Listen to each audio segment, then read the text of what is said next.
Hey guys, what is up? Welcome back to Minutes of Audio. Today we're going to be talking about this week's news and music. If you like what we have to say, make sure you like, subscribe, and hit the notification bell. So today the first news story we're going to be covering is the Weeknd announcing a new trilogy. So this was the most recent album he put out was Dawn FM, which was the second installment of this trilogy. So yeah, well, Carl, are you excited for the next installment in the Weeknd's trilogy?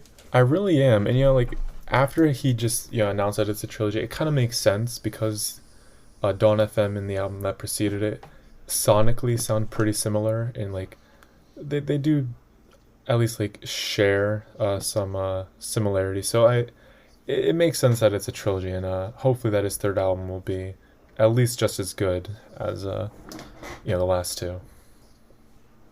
Yeah, he's just taking the sound to a new level, which he kind of did with this one, I'll be pleased.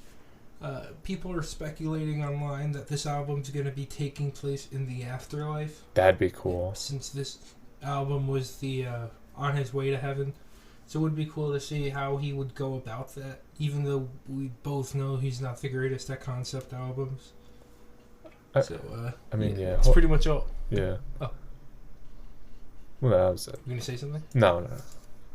Okay, so the next news story we're going to be going over today is going to be Kanye West, or now formerly known as Kanye West, is going to be going to Russia to meet with Putin and perform with his Sunday service choir. Which, what do you have to say about this? I mean, it's definitely a Kanye thing to do.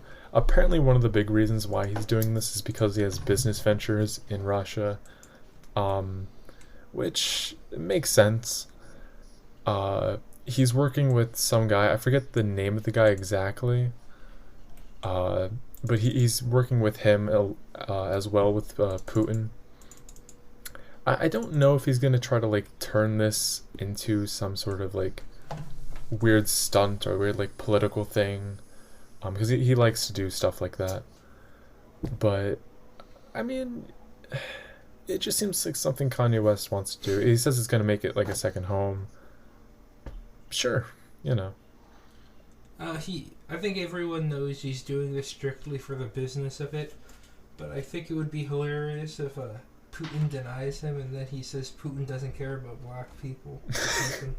But, yeah, other than that, it's a business move, so I can't really blame him. It's a huge market. I mean, it's funny that you said that because there was in the article it talked about Putin criticizing rap before and saying it was basically poisonous to the culture. And only until recently did he say it can be sort of a musical genre used for good if it's heavily controlled. So maybe by sort of synthesizing Kanye's Christian message with rap and delivering it to Russia, maybe that's what Putin finds as legitimate rap.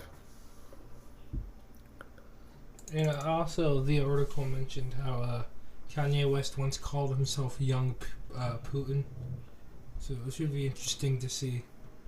He clearly holds Putin in high esteem for some reason. Or he might just be saying that to kiss his ass. Yeah, who knows? Or this could be more advanced and he's only meeting with Putin to establish a friendship so he could try to run again in 2024. Yeah, maybe he's trying to. Maybe he's playing a real a real political game where he's trying to quell tensions between Russia and Ukraine right now to prevent a third world war. Yeah, maybe that's his real end game. He's doing it for peace and easy. Kanye for world peace. Hell yeah. Yeah, but, also with Kanye news is that Netflix released a trailer for their new Kanye West documentary, which is going to be a trilogy called Jeen-Yuhs. It's going to start February 16th, and it's going to be taking place over the course of 3 weeks. So once a week, one of the episodes is going to drop. I don't think we have the complete length of it yet, so it could be a 3-hour event or it could be a 12-hour event. No one really knows right now. It's cool though. I mean, it's probably, I don't know. I can't imagine it only being 3 hours because, I mean, like it says, it's 20 years in the making. This they have to have a lot of footage and a lot of material to go over.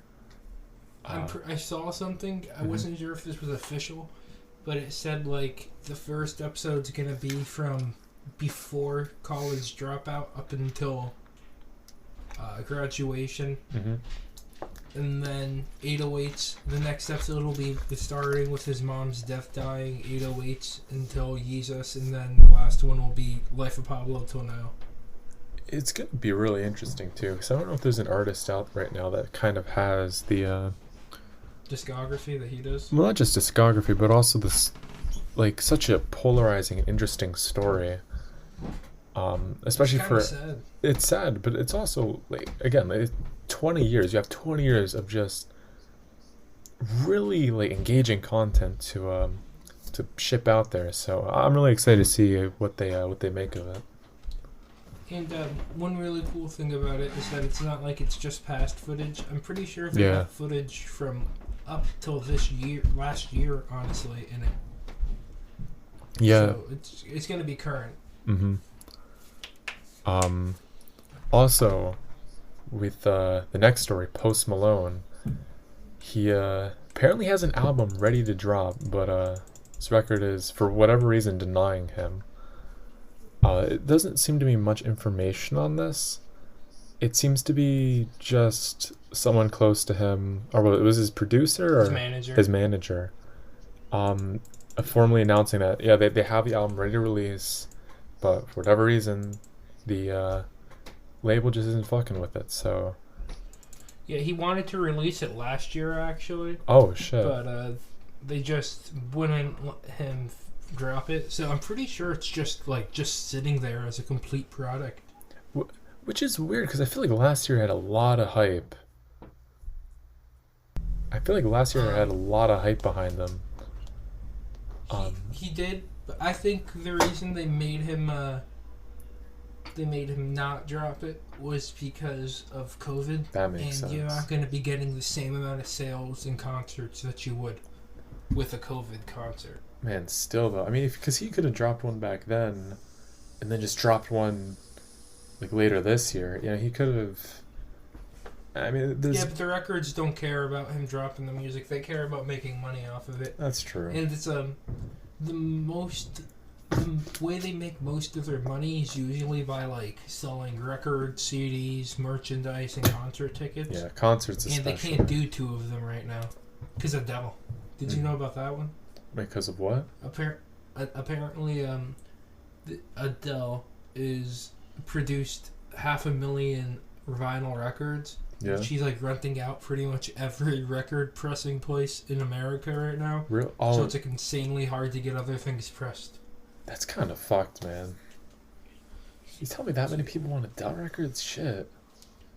I know. I don't think anyone wants it. I think she just thought people would want it, or the company just thought people would want it.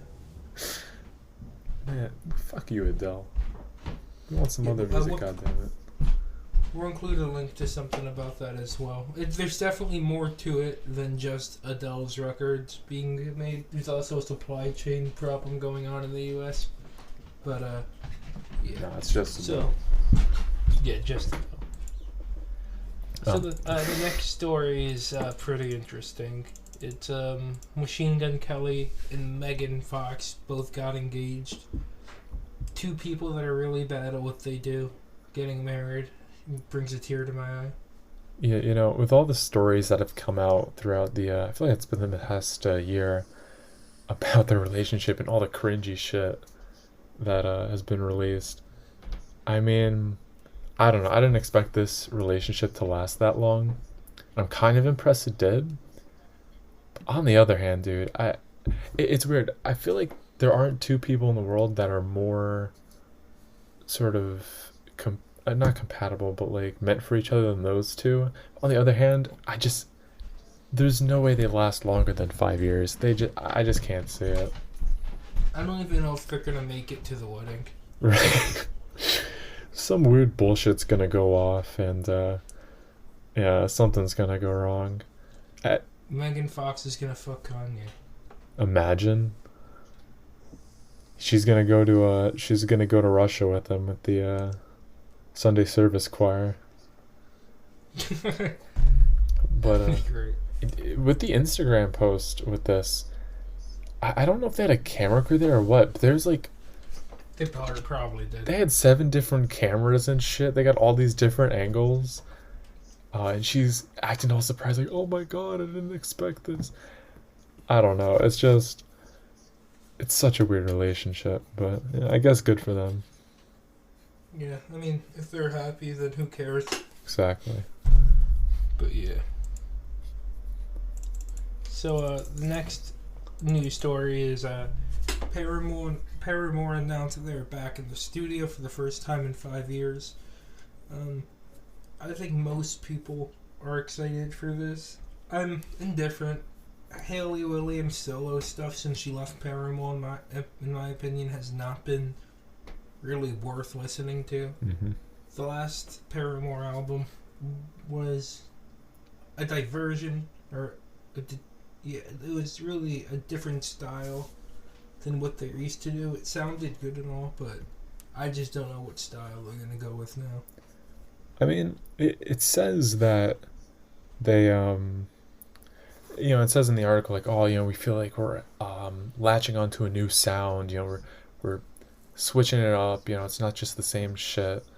And of course every artist is going to say that, but hopefully they do kind of, I don't know, I mean, hopefully something good comes out of it.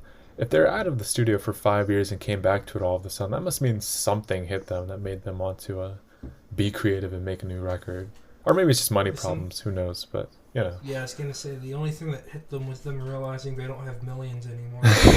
So they need to tour. Yeah, that may be it, but we can be optimistic too. Yeah.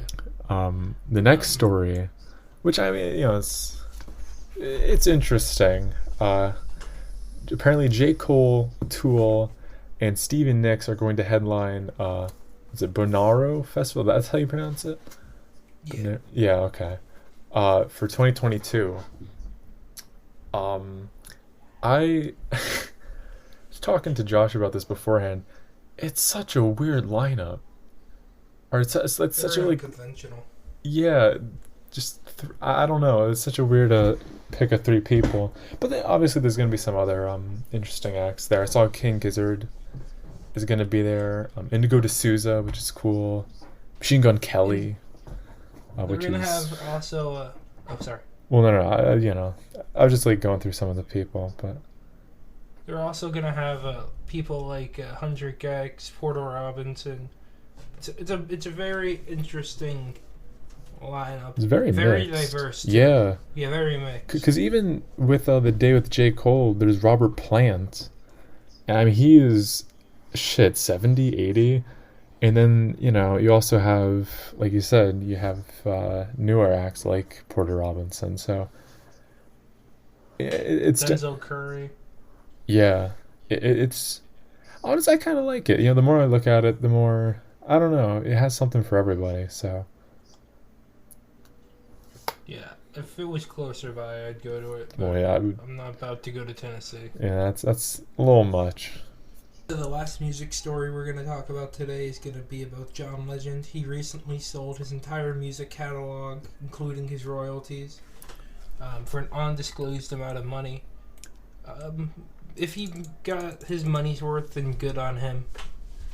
And I doubt his music's going to have a surgence in popularity anytime recently, so he probably made the right move monetarily. Yeah, it seemed like a smart business decision. And also, they were...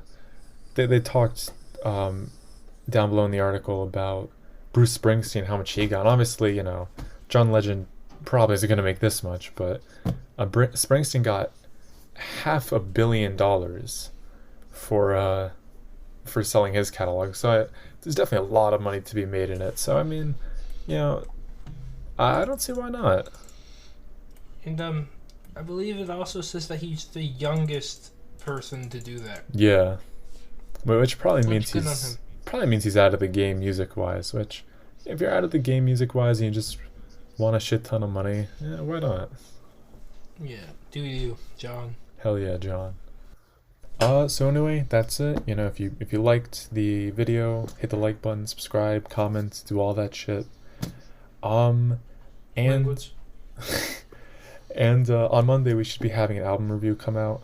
I think we agreed it's going to be the Earl Sweatshirt album that Yes, the new drops. one. So be on the lookout for that.